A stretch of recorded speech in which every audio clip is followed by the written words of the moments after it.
The Man Who Protected a Boy. Please like this story and tell me where you're reading from in the comments. The old bus stopped at the edge of town as the sun came up over the small hills of Grayville, Louisiana. The road was cracked and wet from morning dew. Everything was quiet and still. Jonathan Brooks got off the bus carrying only one bag over his shoulder. He squeezed the bag strap tight as he looked around at the empty town he used to call home. 10 years had passed since he was last here. 10 long years locked up in prison with metal bars, bright lights, and the loud sound of doors slamming shut. The world hadn't changed much, at least not in this small town. The same old stores lined Main Street. The same old trucks drove down the narrow roads. The same people looked out their windows with suspicious eyes. People in Grayville didn't forget easily, and they didn't forgive easily either. Jonathan walked alone. He didn't expect anyone to meet him. His mother had died 4 years ago from cancer while he was still in prison. He never got to say goodbye. His younger brother had moved far away and stopped writing letters long ago. He found the old trailer where he used to live at the end of Willow Lane. It was leaning to one side like an old man who was tired. He found the key hidden behind a loose brick on the front step, just like his mother always did. He let himself into the quiet, dusty house that still smelled like the lavender air freshener his mother used to spray everywhere. Inside, nothing had changed much. The wallpaper was still peeling off the walls. The kitchen sink still dripped water. His mother's favorite chair still sat by the window that looked out at the dusty front yard. He dropped his bag by the door and stood there for a long time, letting the quiet fill him up like the humid air outside. He was free now, but freedom didn't feel like he thought it would. By the end of the day, he went to the job center on the outside of town. A grumpy woman behind the desk gave him papers to fill out without even looking at him. Men who had been in prison weren't unusual here, but that didn't mean people wanted them around. He filled out the forms with big, square letters and answered questions in a voice that was deeper and rougher than it had been when he was 25. By some miracle, they offered him a temporary job as a maintenance worker at the school. The pay was small, but the job gave him something to do every day. They told him that having something to do every day was good for men like him. The next morning, he went to Grayville Elementary School. The building was old and had cracks in the walls, but it stood strong like it was proud of itself. Inside, the hallways smelled like cleaning supplies and chalk. The floors shined under the bright lights. Jonathan got a navy blue work shirt with Mr. Brooks written on it in faded white letters. A janitor named Lewis, who was thin and always chewed on a toothpick, showed him around without saying much. Later that day, Jonathan was told to fix a broken locker near the 5th grade classrooms. He kneeled down with his tools and focused on the rusty bolts. At first, he didn't notice the noise coming from down the hallway. Loud voices and cruel laughter echoed toward him. When he looked up, he saw a small group of boys standing in a circle. In the middle of the circle stood a child who was thin, had dark skin, and was shaking with fear. Jonathan didn't know the boy, but seeing him hit Jonathan deep in his heart. The boy wore thick glasses that sat crooked on his nose. His shirt was half untucked and had something that looked like ketchup or paint on it. One of the older boys grabbed the backpack from his hands and threw it across the floor. Another boy tripped him when he tried to pick it up. They laughed, but not in a happy way. They laughed in the mean way that children can when no adults are watching. Jonathan stood up, still holding his screwdriver. Something hot and angry flared up inside him. He took a step forward, then stopped himself. He wasn't allowed to get involved. There were rules now. Breaking rules meant getting in trouble, and getting in trouble meant taking risks. But when one of the boys pushed the kid hard against the lockers, Jonathan made his choice. His voice cut through the hallway like a whip. "That's enough." The children froze. The tallest one, probably the leader, turned first to look at him. Jonathan was a tall man with broad shoulders who still looked strong from his time in prison. The way he stood and held his shoulders made the boys' confidence disappear. One by one, the other boys ran away around the corner, leaving the bullied boy alone to pick up his scattered books and papers. Jonathan walked over slowly and crouched down nearby, but not too close. "You okay?" he asked. The boy didn't answer, just nodded once, barely moving his head, and held his backpack tight to his chest. Jonathan wanted to say something else to make him feel better, but the boy stood up and hurried away before Jonathan could find the words. That night, Jonathan couldn't sleep. He lay on the worn-out bed in the corner of his mother's old bedroom. The ceiling fan turned slowly above him. The image of the boy stuck in his mind. There had been something about him. Not just the bullying, though that alone had made Jonathan angry. It was the silence. The way the boy hadn't cried or yelled. He had simply taken it as if he expected nothing else. The next day, he learned the boy's name was Noah Jefferson. He was a quiet kid who got the best grades in his class. He lived with his grandmother on the edge of town and had no friends. That was all anyone knew about him. The teachers mostly liked him. They said he was sweet, even if he was a little strange. But none of them seemed surprised when Jonathan told them what he had seen. "Boys will be boys," one of them said with a shrug. Those words made Jonathan's stomach feel sick. Over the next week, he saw Noah several more times. The boy was always alone, always carrying books that were too heavy for his small body, always hiding in corners or slipping down side halls when the bell rang. Even though Noah never really looked at him except for shy glances, Jonathan began to nod at him each time they passed. It was a small gesture, but he hoped it meant something. On Friday afternoon, as students were leaving the school building, Jonathan stayed near the front door to fix a broken handle. As he packed up his tools, he noticed Noah sitting alone on the curb, holding a brown paper lunch bag that he hadn't eaten from. Buses roared past. Children laughed and shouted. But Noah just sat there with his head down, his eyes hidden behind glasses that were too big for his small face. Something inside Jonathan broke. He walked over to Noah and crouched down. "You waiting for someone?" he asked. Noah shook his head. "Long walk home." No reply. Jonathan looked down at the lunch bag. "You didn't eat?" Noah shrugged. "You know," Jonathan said slowly, "my mom used to make me fried bologna sandwiches. I hated them. I used to trade them for pudding cups." A tiny smile, barely there, touched the edge of Noah's mouth. Jonathan stood up. "Come on. I'll walk with you for a bit." Noah hesitated, then stood up too. They didn't talk much on the way. Jonathan didn't ask questions, and Noah didn't offer answers. But they walked side by side under the long shadows of the late afternoon sun as the insects began to sing and the air grew thick with summer heat.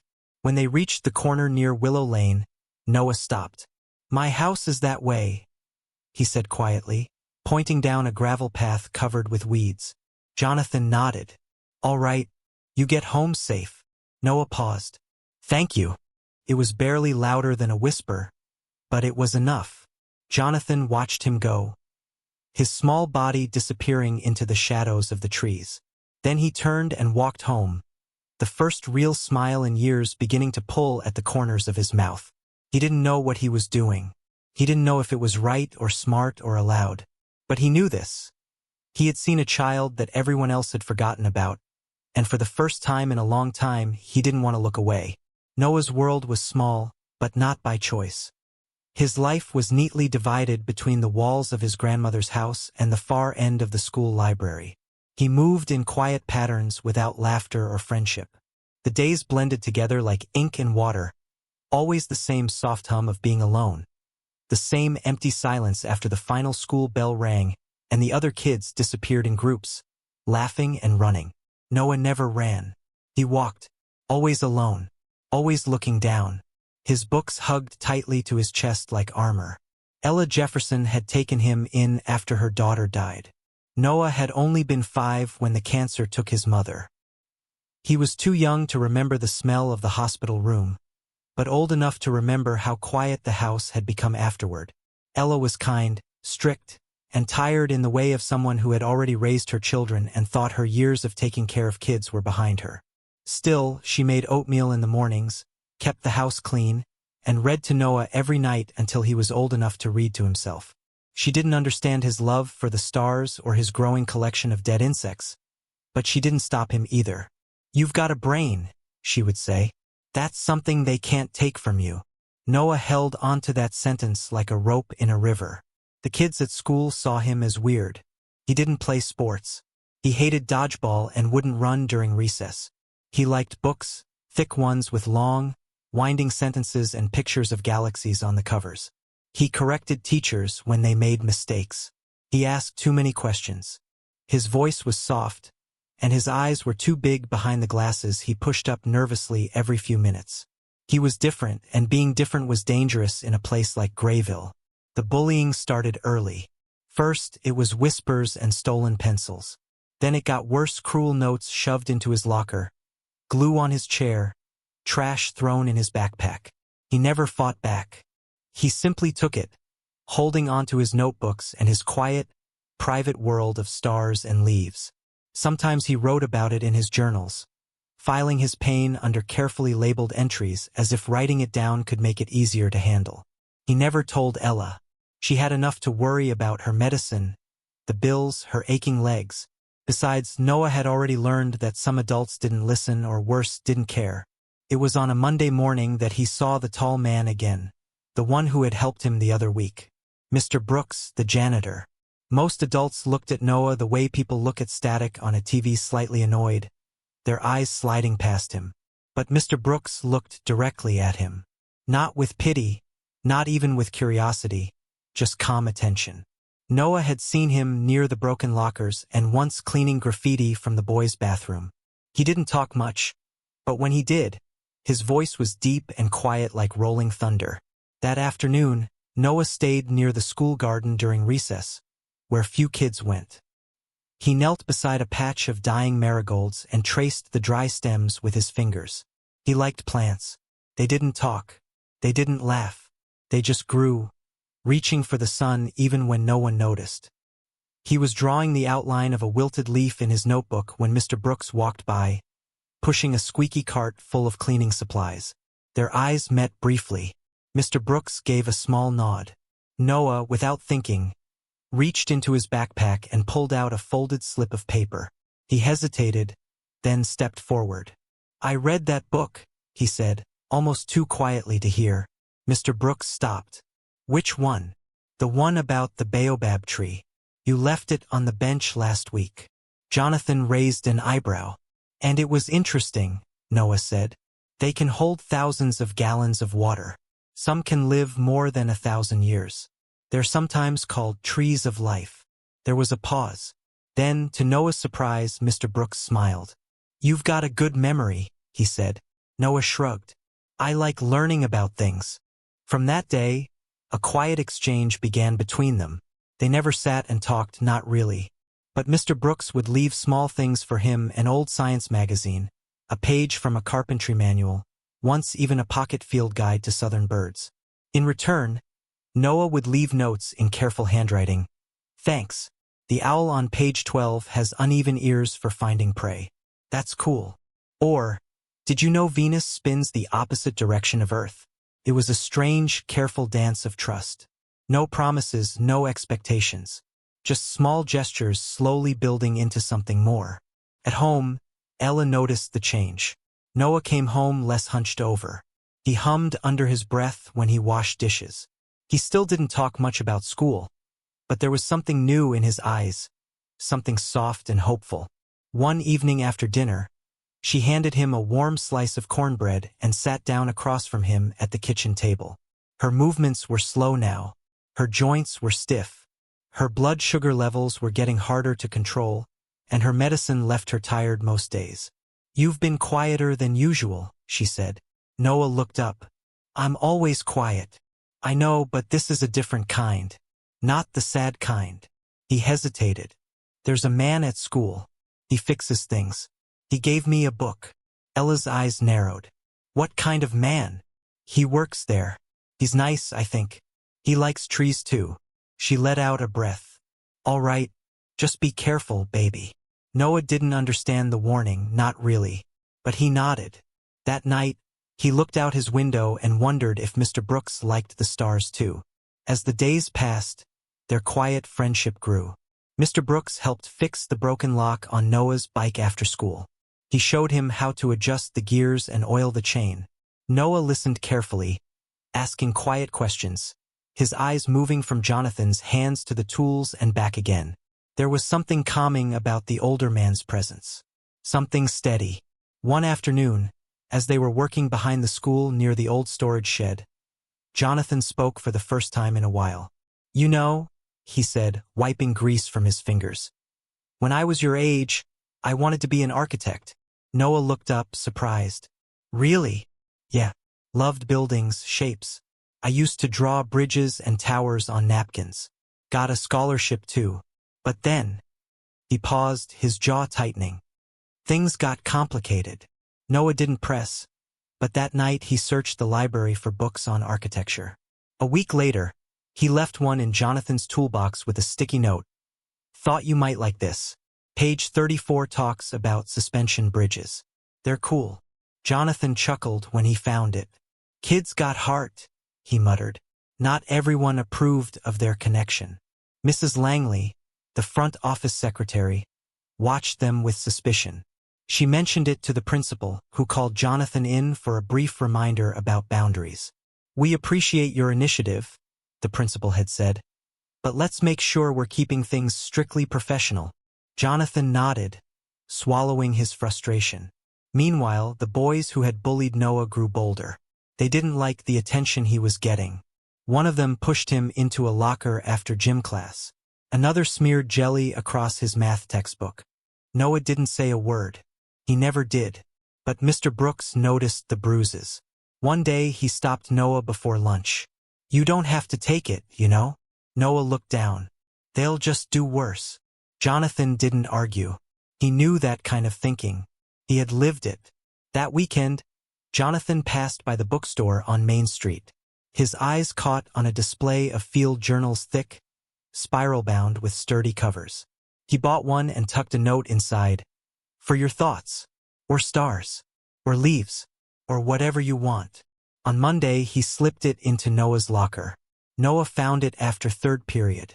He opened the cover, read the note, and for the first time in a long while, smiled in a way that reached his eyes. That afternoon, Jonathan saw him sitting under the sycamore tree by the school fence, writing something inside the journal. He didn't disturb him. He just watched, arms folded, as the boy wrote with furrowed brows and slow, careful movements. That night, Noah added a new entry to his old, torn notebook. "I'm not sure what Mr. Brooks was before, but I think he's someone who knows what it feels like to be invisible. And maybe that's why he sees me." The days stretched on, warm and golden. The air was thick with the smell of cut grass and blooming dogwood. Spring gave way to early summer, and still the bond between them grew deeper. Wordless but certain. Neither of them said it out loud, but they had found something precious. Two lives hurt by silence, reaching out across the space between them. And for the first time in years, neither of them felt completely alone. The change between spring and summer in Grayville came not with sudden heat or bursting color, but with a slow, heavy stillness that pressed down like a thick wool blanket. Trees seemed to sigh under their own weight, and the air grew thick and humid, sticking to the skin. For Jonathan and Noah, the season unfolded with careful hope. Their connection, once made of hesitant glances and silent exchanges, had begun to take root in something stronger, something like trust. But in Grayville, even the simplest of human friendships didn't go unnoticed for long, especially not when they crossed boundaries most people here never dared to acknowledge. Noah had begun to bloom under the attention. Though he was still quiet and reserved, there was a new steadiness to the way he moved through the world. He no longer shrank from shadows in the hallway. His steps, once hesitant, had purpose. His gaze met others with a flicker of calm strength. And more than anything, he began to smile. Not often, not be shame. The journal Jonathan had given him was now half full of drawings, diagrams, thoughts, and small, vulnerable questions he never spoke out loud. He had even included a page titled "Things I Wish I Could Ask Mr. Brooks," followed by a numbered list of questions in his neat handwriting. It was after school on a Wednesday when he approached Jonathan near the back of the school building, where the older man was repairing a broken storage cabinet. Noah held out a slip of paper with a schedule drawn in colored pencil. "It's the science fair," he said. "I'm presenting my project on Friday. It's about plant memory and response to stimuli." Jonathan wiped his hands on a rag and took the paper, looking at it carefully. "Plant memory?" "Yeah. Some plants can remember and adapt to things. Like Mimosa pudica. It closes its leaves when touched, but if it learns the stimulus isn't dangerous, it stops reacting. Jonathan raised an eyebrow. So like plants that learn not to flinch? Exactly. There was a beat of silence. You want me to come? Jonathan asked. Noah nodded. If you can. Jonathan folded the paper and tucked it into his shirt pocket. Wouldn't miss it. But the days leading up to the fair were less than kind. The other boys noticed the way Noah smiled more. They noticed how Mr. Brooks walked with him sometimes, or helped him carry a project board to class, or sat beside him beneath the sycamore tree during lunch breaks. And in the eyes of boys raised to mirror their fathers, there was only one conclusion to draw. Something was wrong with this friendship. Something unnatural. The leader of the group, a boy named Wyatt, tall for his age with a permanent smirk and the kind of confidence only inherited, took it upon himself to correct the imbalance. He began with subtle jabs, whispered slurs in the hallway, mocking imitations of Noah's voice. Then came the notes, poorly drawn pictures left in Noah's desk showing him holding hands with Mr. Brooks, surrounded by flames. Noah tried to ignore them. He said nothing to Jonathan, afraid the man might lose his job or get in trouble because of him. But the stress bled into his behavior. His sleep grew restless. He started arriving later, hiding in the bathroom to avoid hallways, his hands trembling slightly as he turned the pages of his textbook. Ella noticed too. You look pale, baby, she said one morning. You sick? Noah only shook his head. The night before the science fair, he couldn't eat. He sat by the window with his telescope, staring at the moon as if it might offer answers. Across town, Jonathan sat at his kitchen table, staring at the hand-drawn schedule. The note crumpled slightly from being carried in his pocket all week. He knew something was wrong. Noah's face had taken on the old shadows again, the ones he'd worked so hard to erase. But every time he tried to ask, the boy deflected, smiled, and changed the subject. Friday arrived sticky and hot. The school cafeteria had been transformed into a makeshift exhibition hall with tables lined up in rows, each one decorated with poster boards, models, and curious gadgets. Parents began arriving, many with cameras or toddlers in tow. Jonathan, dressed in a clean button-up shirt and his best jeans, stood near the back, scanning the room until he found Noah's display. It was modest but detailed. A live mimosa plant sat in a pot next to a diagram showing its reactions to repeated stimuli. A small binder held Noah's handwritten observations and charts. The poster board was decorated with careful lettering and watercolor leaves. Jonathan approached just as Wyatt and his group passed by. He caught the end of a cruel joke, something about flower boys and janitor daddies, and saw the way Noah's spine stiffened. But the boy said nothing. He straightened his glasses, took a breath, and turned toward his plant. Jonathan's jaw clenched, but he forced himself to stay calm. You really did all this yourself? He asked, eyes on the display. Noah nodded. I used Grandma's timer and a touch sensor. It's not perfect, but the plant stopped reacting after about the 5th test. Jonathan studied the plant. Its leaves were indeed open, unafraid. Looks like you taught it something. Noah smiled. I hope so. The judges came and went. Noah answered questions with quiet precision, his words growing stronger with each visitor. Jonathan stood nearby the whole time, arms folded, a protective presence at the edge of the crowd. And when the winners were announced, Noah didn't place.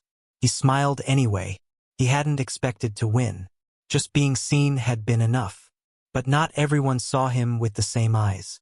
That Monday, Jonathan was called into the principal's office. The room was small and cool, the blinds half drawn against the sunlight. Principal Harper, a round man with thinning hair and a permanently furrowed brow, gestured for him to sit. There have been some concerns, Harper said. Jonathan didn't move. About what? Your interactions with one of our students, Noah Jefferson. Jonathan said nothing. Harper continued, clearing his throat. Some parents have expressed discomfort. They feel the nature of your connection with Noah is inappropriate. I'm sure you understand how that might look to people. Inappropriate how? Jonathan asked, his voice low. I'm not accusing you of anything, Harper said quickly. Let's not make this into something it's not. But perception matters. We can't ignore it. I'm just asking you to be mindful. Keep some distance. Jonathan stood slowly. Distance doesn't fix what's broken in this PLA. Harper looked down. You have a job here, Mr. Brooks. Let's make sure you keep it. Jonathan left the office with fire simmering in his chest. That afternoon, he said nothing to Noah, but his posture was stiffer, his eyes darker. The next day, Wyatt's group struck again. This time, they destroyed Noah's greenhouse project behind the school. The one he'd built with Jonathan's help. Pots shattered, plants uprooted, his notebook torn and left hanging from the fence with the words, "Weirdo's Garden," scrawled in marker. Noah found it after the final bell. He didn't cry. He didn't speak. He simply knelt and began gathering the pieces, one by one. Jonathan saw him from across the yard and approached silently. They worked together in silence, scooping dirt and broken clay into a trash bag. I can rebuild it, Noah said finally, his voice trembling. Jonathan placed a hand on his shoulder. You shouldn't have to. That night, Jonathan stood on his porch, staring out into the dark. The town had always judged him, that wasn't new. But seeing them aim that same ugliness at a boy like Noah, someone so pure, so full of quiet strength, was more than he could bear. He picked up the phone and called Ella. Her voice was tired but warm. We need to talk, he said. She paused. I know. I've been feeling it too. What do? We keep showing up. We keep standing beside him. That's what we do. The next day, Jonathan and Noah began building a new greenhouse. Stronger this time, reinforced with locks and wire mesh. And when Wyatt passed by, sneering, Jonathan simply looked at him calm, unwavering, and the boy looked away. Some things, after all, couldn't be bullied into silence. Some things took root and grew no matter how many times they were cut down. And Noah, like the mimosa, was learning not to flinch. The summer heat had settled over Grayville like a punishment. Thick and constant. Air conditioners rattled in protest, and the scent of cut grass and engine oil clung to every open window. At Grayville Elementary, the final weeks of the term were always the same. Impatient teachers counting the days, restless students already tasting freedom, and routines held together by the thinnest of threads. But for Noah Jefferson, time was not moving toward freedom. It was tightening inch by inch like a rope around his chest. The rebuilt greenhouse behind the school, his sanctuary, had become a target. Though the locks kept the plants safe at night, vandalism crept into other corners of his day. One morning, he opened his locker to find his science journal soaked in soda. Another afternoon, he returned from the restroom to find his backpack missing, only to discover it later in the girls' bathroom, doused in hand soap and glitter. The message was clear, he didn't belong. Jonathan tried to hide his anger, but it was visible in the lines of his jaw and the way he began walking the hallways more often, lingering near Noah's classroom during breaks, fixing things that didn't need fixing just to stay close. The two of them had developed a silent communication, glances that said more than words, the shared language of survivors. Still, the storm was building, and neither of them could stop it. The breaking point came not with words but with a video. It was a Wednesday. Noah had been cornered in the boys' locker room after gym. He never told anyone exactly what happened, but someone filmed part of it. Wyatt and his friends pushing him into a pile of towels, laughing while one of them held up a phone and narrated in a mocking voice, calling Noah Brooks's little pet, among other things. The video ended with someone throwing a shirt over Noah's head and the camera shaking from laughter. By Friday morning, it was everywhere. First among students, then parents. Within hours, it had reached local Facebook groups, where opinions swelled like floodwater. Some were horrified, mothers furious, fathers ashamed. But others used it as fuel, not against the bullies, but against Noah and Jonathan. Comments flowed like poison. Accusations, speculation, veiled racism, and outright lies. This is what happens when you let criminals near children. Where is that boy's father? I heard the janitor's been grooming him for months. Screenshots were passed hand to hand, discussed in parking lots, and whispered over fences. The video was deleted quickly, but the damage had already soaked through the fabric of the town. At school, the administration moved fast. Noah was pulled into the counselor's office and asked if Jonathan had ever touched him. The boy's eyes widened in horror, and he shook his head with such force that the room fell silent. But the seeds had been planted. Jonathan was summoned the same day. The principal's voice was tight and impersonal. "We're placing you on administrative leave pending an internal review," he said. "This is for your own protection as well as the school's." Jonathan stared at him across the desk. "You're firing me without firing me." "I didn't say that." "You didn't have to." Outside, the sun was hot and unforgiving. Jonathan walked past rows of children who now avoided his gaze.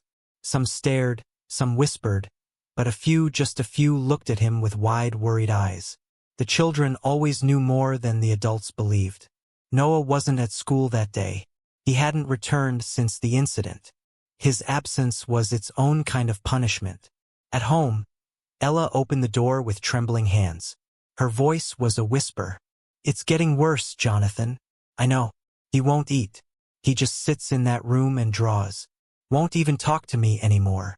Jonathan stepped inside, the air heavy with the scent of cornbread and disinfectant.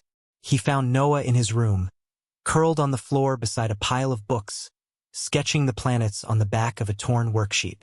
When he looked up, his eyes were red-rimmed and dry. "I didn't tell them anything," he said. "I know. I didn't do anything wrong." "Neither did I." Noah leaned against his side, and for a long time they just sat there in silence. By the end of the week, the school board scheduled an emergency meeting.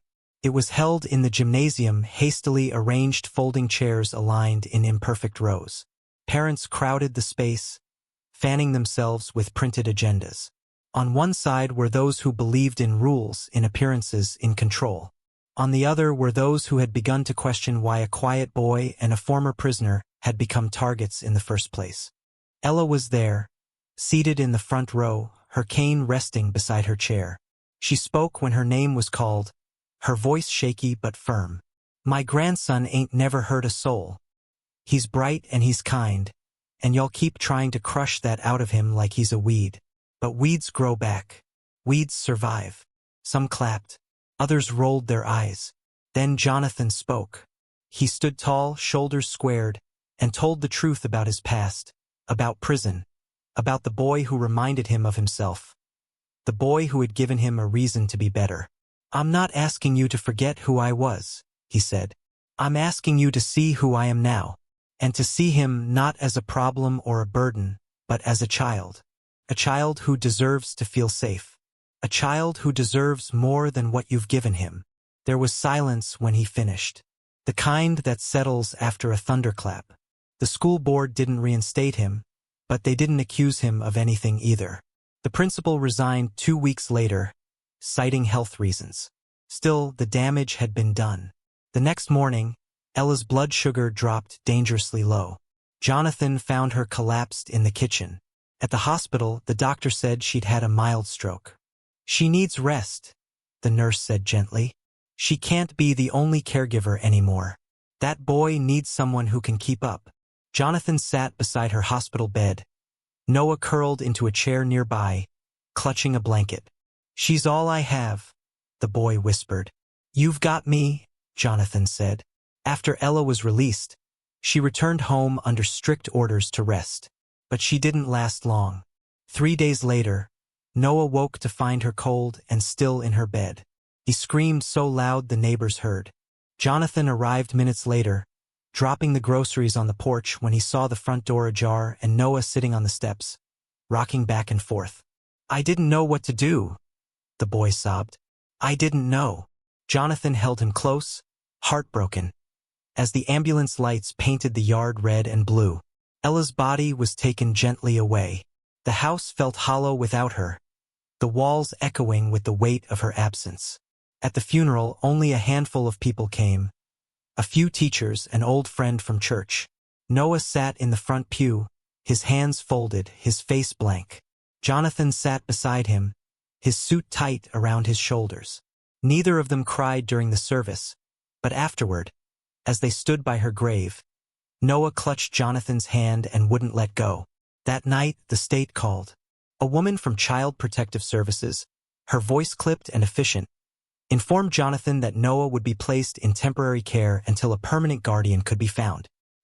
"He has no other living relatives?" she asked. "No," Jonathan said. "Only me. But you're not legally family." "I will be." "It doesn't work that way." The next morning, they came for Noah. Jonathan drove him to the office himself, hands trembling on the wheel. When they arrived, the boy refused to get out. "Please don't leave me," he whispered. Jonathan leaned over and kissed the top of his head. "I'm not leaving. I'm just going to get you back. The right way." He watched as they led him away, his small frame swallowed by the doorway. The ache in his chest felt like a fracture. At home, the silence was unbearable. Jonathan paced the floors, stared at the walls, tried to sleep but couldn't. He thought about calling the few people he trusted, but no one could help. So he did what he knew how to do. He started preparing. He cleaned the house from top to bottom. He filled out the paperwork. He contacted a lawyer. He called the counselor at the school who remembered Noah's science project and offered to write a letter of support. He did everything they told him, everything they required. But at night, when the house was dark and quiet, he still felt the absence like a wound. A week passed, then two. And then one morning a letter arrived. It was from Noah, a single page written in pencil, carefully folded. "Dear Mr. Brooks, they say I might go to a new family. I don't want to. I keep thinking about the mimosa plant, how it learned not to close. I'm trying to be like that, but it's hard. Please don't forget me. Love, Noah." Jonathan read it twice, then he pressed it to his chest and swore he never would. The days following Noah's removal bled into one another like ink across a wet page, slow, dark, and consuming. The house that had once held the sound of Ella's cane tapping across the floorboards and Noah's quiet footsteps now echoed with stillness. Jonathan couldn't stand the silence. Every morning he brewed coffee and left it to go cold. He swept floors that didn't need sweeping, reorganized drawers, wiped down the same counter 3 times in 1 hour. The rhythm of motion was all that kept him from coming apart. He kept Noah's letter folded in his back pocket. He'd read it so many times the pencil marks had begun to fade. Each word was a bruise, a small aching reminder of the boy he had come to care for in a way that went beyond friendship, beyond duty. Noah was his not by blood, not by law, but in all the ways that mattered.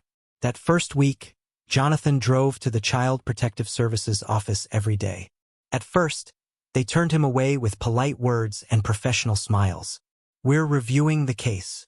There are procedures that must be followed. We'll let you know when we have more information." It didn't matter how early he showed up or how long he waited in the parking lot. The answers never changed.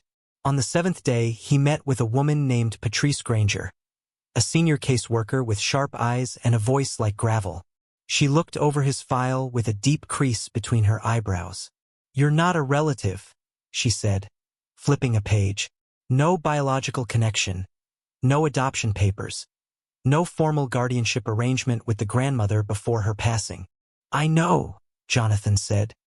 He sat stiffly in the metal chair across from her, sweat gathering at the base of his neck. "You have a criminal record. I served my time." "Doesn't erase it," she said without cruelty but with finality. Jonathan's fingers tightened around the edges of his jeans. "I've been clean for 10 years. I work. I pay rent. I'm not asking for a favor. I'm asking to be allowed to protect him." Patrice looked at him a long time. "You understand how rare it is for someone in your position to be granted custody?" "I don't care about the odds," he replied. "Tell me what I need to do." And so began the process. He was handed a thick packet of forms. Applications for guardianship, background checks, financial disclosures, proof of housing. He needed letters of reference, statements from school personnel, medical records, character affidavits.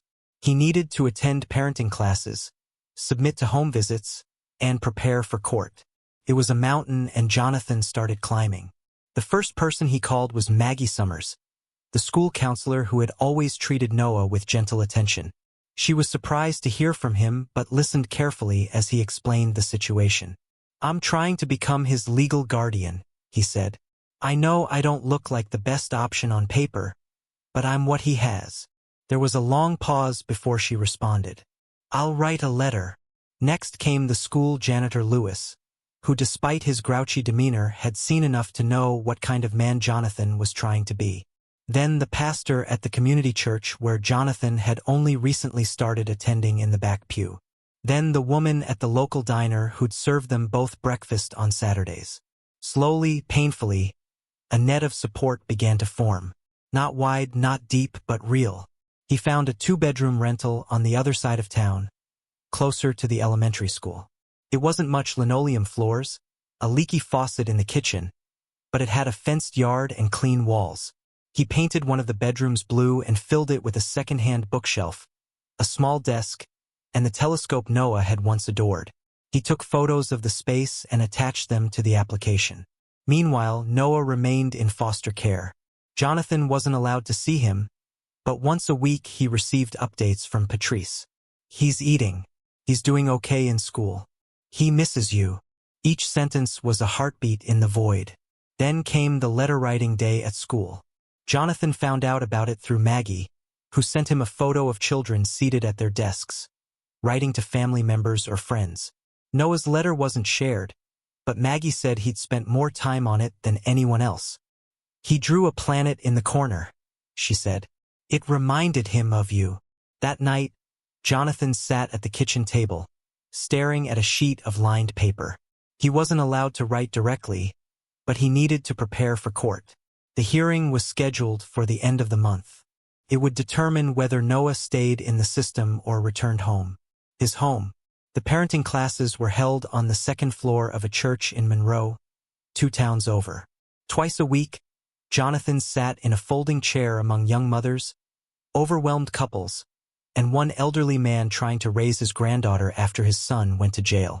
The instructor spoke about emotional regulation, nutrition, developmental milestones. Jonathan took notes diligently, nodding along even when the material felt like a foreign language.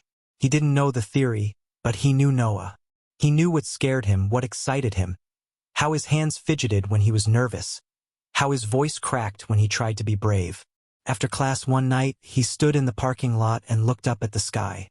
The stars were faint through the haze of town lights, but he found Orion's belt and imagined Noah pointing at it, naming the stars with practiced precision. "I'm going to bring you home," he whispered to the dark. The home inspection came next. Patrice arrived with a clipboard and sharp shoes, her mouth pressed into a flat line. She walked through each room slowly, asked about emergency contacts, about cleaning products, about first aid kits. She opened cabinets, tested smoke alarms, examined the fridge. When she reached the second bedroom, she paused. "You put this together for him?" "Yes." She looked at the bookshelf, the blue walls, the neatly made bed with a folded quilt. On the desk sat a small box of markers and a framed picture of the mimosa plant from Noah's science project. "He deserves his own space," Jonathan said. Patrice nodded, made a note, and said nothing more. Finally, the day of the hearing arrived. Jonathan wore his only suit, a black one with a loose collar and sleeves he had rolled at the wrist. He sat alone on the wooden bench outside the courtroom, papers stacked beside him, hands clenched. His lawyer, a soft-spoken woman named Darlene Hughes, arrived with a brief nod. Inside, the courtroom was smaller than he expected. The judge, a middle-aged woman with tired eyes and a silver bun, sat behind the bench with a pile of documents. Noah was not present. Neither was his foster family. Only Patrice, Jonathan, Darlene, and a clerk. Darlene began with a calm, structured presentation. Jonathan's work history, his housing situation, the letters of recommendation, the completed parenting courses. She read aloud the letter from Maggie, who had written, "Noah has suffered more loss in 10 years than most children do in a lifetime. But under Jonathan's care, I saw a child begin to bloom." Patrice acknowledged that Noah's time in foster care had been uneventful but distant. He doesn't speak much, she said. He's withdrawn. But he smiles when Jonathan's name is mentioned. That means something. Then came the judge's turn. You have a conviction for felony robbery, she said. You were released only 2 years ago. I've stayed clean since, Jonathan said. Why do you think you're fit to care for a child? He paused, then met her gaze. Because I know what it feels like to be thrown away. I know what it means to wake up and not see a future. I've made mistakes more than I can count. But I've worked to change. That boy, he's the first good thing I've been part of in a long time. I don't want to lose that. I don't want him to lose it either. There was a long silence. The judge looked down at her notes. This court recognizes Mr. Brooks's efforts and his progress. However, given the circumstances, the court is not prepared to grant permanent guardianship at this time. Jonathan's breath caught. Instead, she continued, I am granting temporary custody for a trial period of 90 days, during which Mr. Brooks will be subject to home visits, continued check-ins, and support from our department. Jonathan could barely speak. Thank you, he managed. As he left the courthouse, the sun burst through the clouds overhead like a promise. He drove straight to the foster center. Patrice met him at the door holding a familiar backpack. He's waiting, she said. Jonathan entered the quiet hallway and turned the corner. Noah sat on a bench, knees drawn up, his glasses slightly crooked. When he saw Jonathan, he stood so quickly he nearly tripped. You came, he whispered. Jonathan knelt and opened his arms. Told you I would. Noah didn't cry, but he held on for a long time. That night, back at the house, Noah walked slowly through the front door, his steps uncertain. He paused in the living room, took in the space, then looked at Jonathan. Can I see my room? Jonathan nodded. Noah opened the door, stepped inside, and stopped. He walked to the desk, touched the telescope, then sat on the bed and ran his hand over the quilt. It's the same color as the sky, he said. It's yours. Noah looked up. Are you going to make me leave again? No, Jonathan said. Not if I can help it. The boy nodded and climbed under the covers. Jonathan turned off the light. In the hallway, he allowed himself a single breath of relief. For now, they were together, and that was enough. The days that followed Noah's return were golden and delicate, like the brief stretch of warmth between winter's last breath and spring's first bloom. In the small blue bedroom with its second-hand bookshelf and telescope by the window, the boy settled in with quiet gratitude. He unpacked slowly, as if unsure the drawers would still be his the next day. Every sock folded carefully, every book placed with reverence. Jonathan watched from the doorway, not saying much, simply standing guard, learning again how to breathe now that the silence of the house had softened. Their routine built itself over time. Morning pancakes even when Jonathan burned the edges, school drop-offs with lingering glances through the rearview mirror, after-dinner chess games where Noah began to win, not because Jonathan let him, but because the boy was genuinely sharper. They laughed more. They spoke freely. But beneath the surface, the world outside hadn't changed. Judgment still lingered in the aisles of the grocery store, in the sidelong glances from neighbors, in the whispered conversations that ended abruptly whenever Jonathan walked past. Noah didn't talk about the foster house, not directly. But every now and then, he flinched at loud noises or double-checked that his bedroom door closed all the way. He never asked to visit friends, and he still walked through the world as if waiting for it to snap closed around him again. Jonathan noticed, and though he wanted to fix it, he knew better than to rush healing. Some things needed time. Some wounds had to breathe before they could scar. One Monday evening, as they sat together watching an old space documentary Noah had picked from the public library, the boy asked a question out of nowhere. Do you ever think about the people you used to know from before? Jonathan paused, his eyes still on the flickering screen where a satellite orbited silently above a blue planet. Sometimes, he answered. Not all of them, but some. Do they ever come back? Most don't. Noah turned toward him, legs folded under himself on the couch. Good. I don't want anyone from back then to come back. Jonathan muted the television. Did something happen? Noah looked away. They were kids. They were older foster kids too, but they liked to act like they weren't. Like they were better. Jonathan's chest tightened. Did they hurt you? Noah didn't answer. Later that night, after tucking him into bed, Jonathan sat alone on the porch. The stars blinked overhead, indifferent. He thought of the people who had looked away from Noah. Teachers, caseworkers, neighbors, grown men who had failed him, boys who had mocked him until he forgot how to speak. And somewhere in the dark knot of his chest, the old anger stirred. It didn't take long for that anger to find a target. 2 weeks into their 90-day custody period, a neighborhood girl invited Noah over to play. Her mother, Lucille, had met Jonathan during a school event and, after a long awkward conversation, agreed to set up a playdate with her daughter Emily. Noah had lit up when Jonathan told him. He spent the whole morning choosing which book to bring and made Jonathan practice knocking politely on the door. They dropped him off at noon.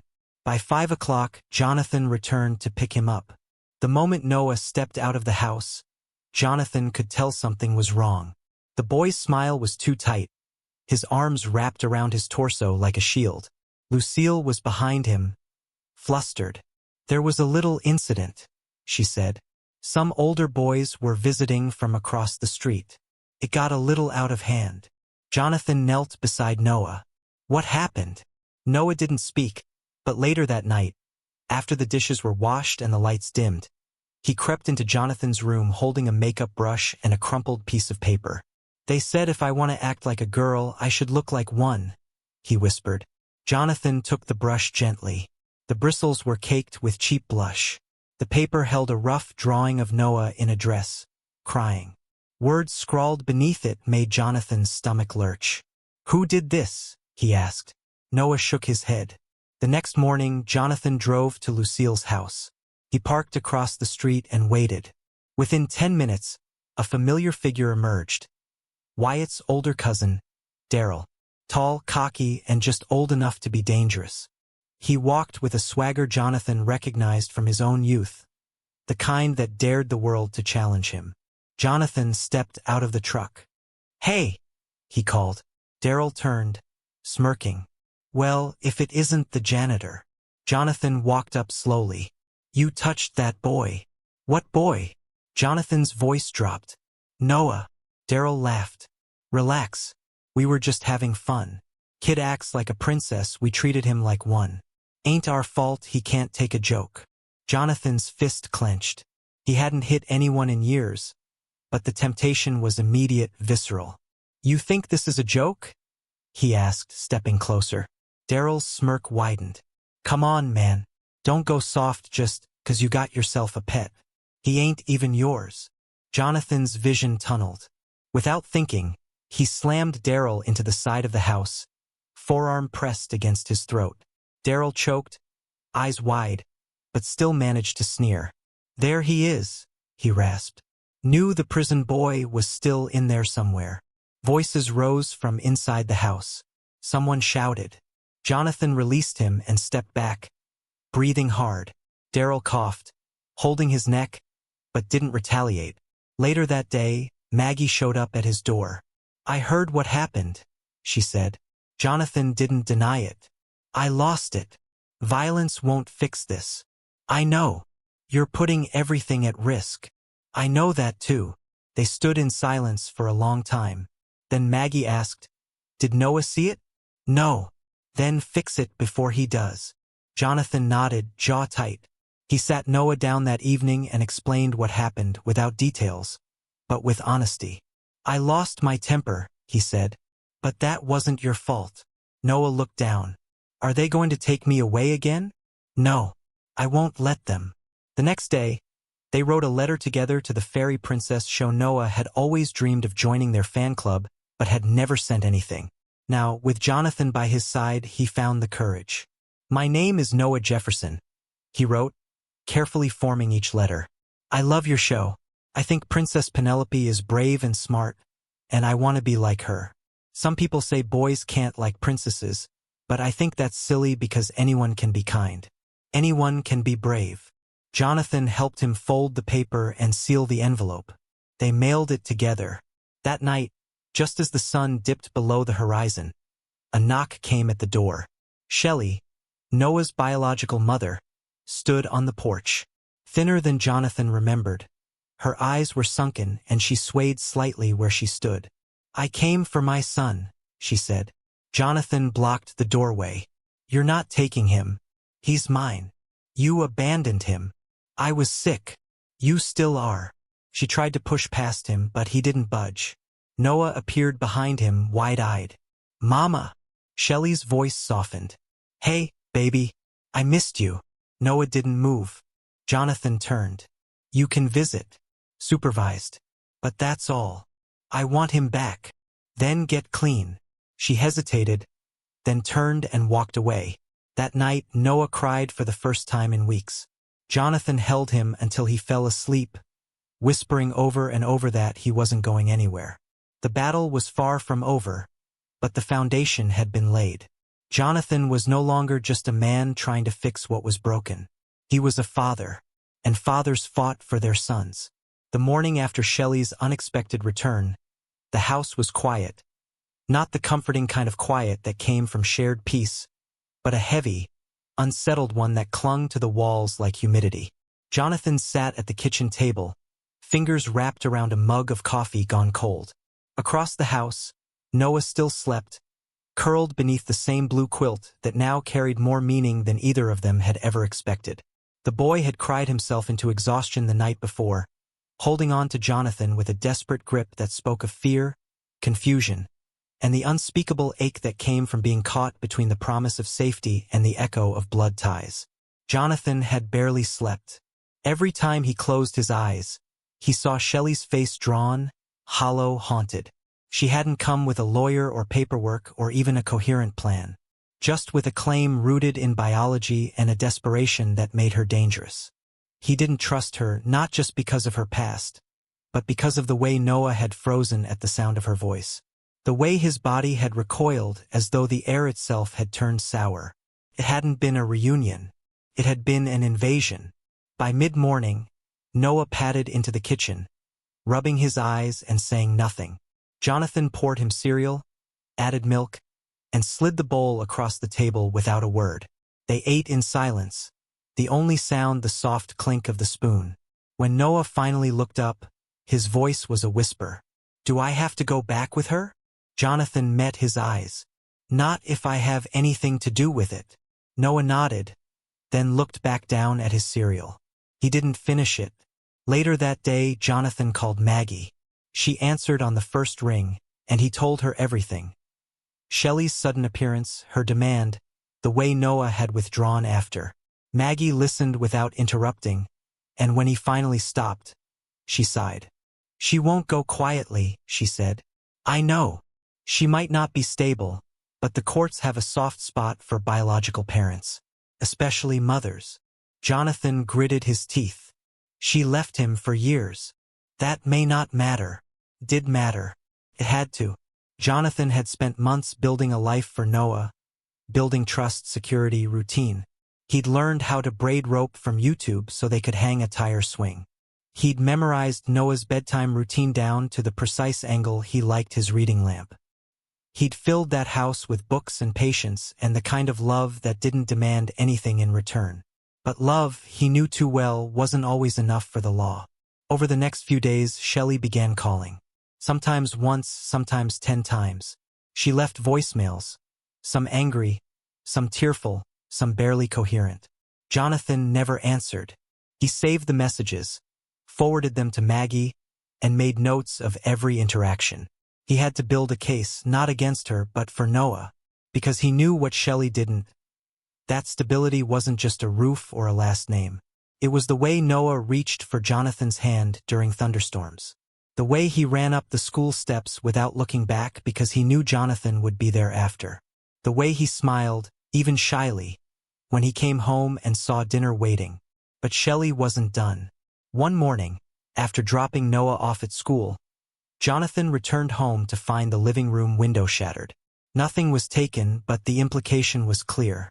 He reported it to the police, filed a report, and added it to the growing folder he was building. Maggie helped him prepare for court, gathering letters from teachers, neighbors, and even Noah's pediatrician, who had noted significant improvement in the boy's health and mood since being placed with Jonathan. Noah remained quiet through it all. He went to school, he did his homework, he drew constellations and read thick science books he barely understood but loved anyway. But there was a heaviness to him now, a cautiousness that hadn't been there before. Jonathan saw it in the way he hesitated before unlocking his bedroom door at night. The way he double-checked that his backpack was zipped, as though preparing for sudden flight. And then, just when things seemed to settle, everything broke. It was a Friday. Jonathan had picked Noah up from school and taken him for ice cream.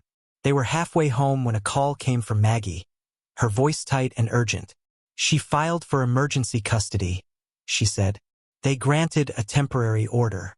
She's picking him up tonight." Jonathan pulled over. "What are you talking about?" "She brought in a lawyer.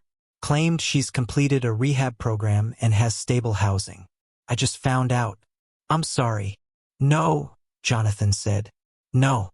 He's not ready. She's not ready." "I know." But knowing didn't matter. When they got home, Noah sensed something was wrong. Jonathan didn't try to hide it. He told the truth because Noah had never deserved anything less. "She's coming," he said.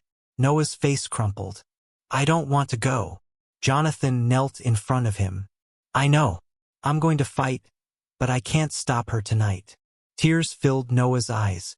"Can I take my books?" "You can take anything you want." They packed in silence, just one bag. Clothes, books, the telescope, small and dented but precious. Jonathan tucked the fairy princess letter under the flap, still unopened.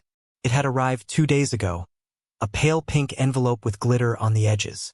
Noah hadn't wanted to open it until the weekend. Now there might not be one. Shelley arrived just after 7.